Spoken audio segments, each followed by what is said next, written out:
খেলা শুরু করছি, এদের কাছে প্রশ্ন হয়ে গিয়েছে, এবার যে বাকি আছে তার কাছে প্রশ্ন করব। ঠিক আছে, এবার প্রশ্ন হবে আবু বকর গাজীর কাছে। তোমার নাম কি বলো? আবু বকর হোসেন, মাশাআল্লাহ। তোমার কাছে প্রশ্ন হলো, বলো আমাদের নবী সাল্লাল্লাহু আলাইহি ওয়াসাল্লামের মাতা পিতার কি নাম ছিল?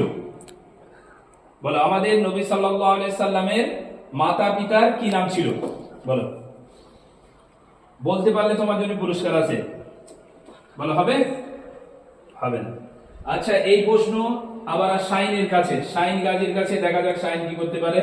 তুমি বলো আমাদের নবী সাল্লাল্লাহু আলাইহি ওয়াসাল্লামের মাতা এবং পিতার কি নাম ছিল? বলো, হবে না? চলো, এই প্রশ্ন আমরা আসি সাকিব মন্ডলের কাছে। সাকিব মন্ডল, তুমি বলো আমাদের নবী সাল্লাল্লাহু আলাইহি ওয়াসাল্লামের মাতা পিতার কি নাম ছিল? হবে? হবে না।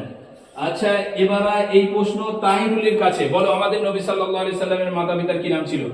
আব্দুল্লাহ, আর মার নাম আব্দুল আমিনা। আমিনা।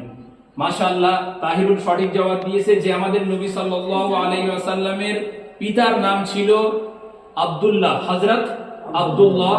আর আমাদের নবী সাল্লাল্লাহু আলাইহি ওয়াসাল্লামের মাতার নাম ছিল হযরতে আমিনা।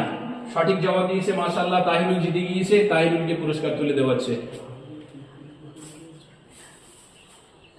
এটা হলো মৌসুমী ফল, আমরা খেতে খুবই সুস্বাদু, এই কারণে এদেরকে এই পুরস্কার দেওয়া হচ্ছে। বাকি অন্য পুরস্কার দেওয়া হবে অন্য সময়।